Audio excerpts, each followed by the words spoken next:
This is a fuel injector and the electrical connector to it from a 2014 F150 6-cylinder. This is a multimeter. In this video I will show you how to check the fuel injector using a multimeter. Now obviously if you're doing diagnostics you're probably going to be doing it under the hood. The fuel injectors on this engine, I believe, no, this is cylinder 4, 5, and 6.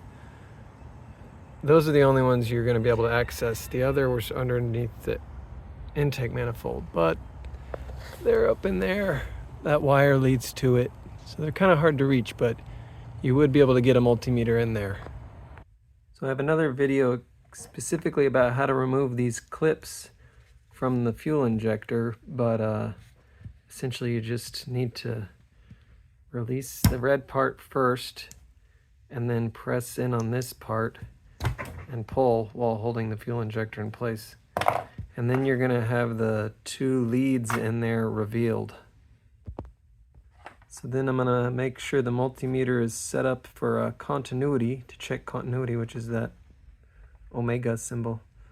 And then you're basically just going to want to touch the two leads carefully with your probes on the multimeter, and it should give you a reading. In the case of this one, because it was broken, it gave a reading of 0 resistance, whereas the other two that I was able to access gave a consistent resistance reading, showing that they were in good health, while this one was just open, no longer, the coils in there were broken or something, so there's no continuity there. You could read more about that probably. So what led me to find out about this and make this video is that my truck was missing. It was giving a code of a missing cylinder, and it was obviously missing because the engine was shaking. And it was also giving a code of the injector being open, and that one I really should have figured out, but the fuel was coming back up through the injector. I found fuel residue inside the plug when I removed the plug, and then eventually tested the injector itself using this technique I just showed you, and that showed me the injector needed to be replaced. I could have done it myself, but without help I decided not to. There's a video I'll try to link about how to do that yourself. But yeah, I paid a little over $500 to have another shop do it. But they replaced the electrical connector first, which was totally unnecessary because I had already told them it's the injector, but such is life. So you'll see this is the plug that they disconnected, that they replaced unnecessarily. Although it is yellowed, that was from the fuel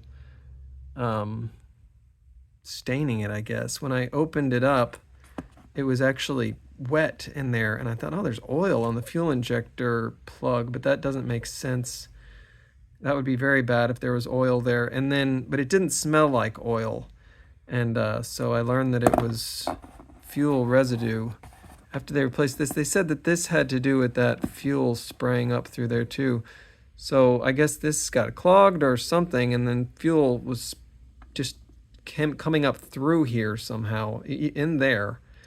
And so, pretty dangerous situation in my opinion. So, yep, I guess that's all. But if you're having this issue and you pull off the plugs and you're seeing some residue in there and it's not oil, doesn't smell like oil, then you may have the same issue. I don't know. I hope not. But all things considered, this is not the worst thing that could be going wrong with the truck. I was still able to drive it to the shop missing, although it was intermittent at first, but it continued to get worse.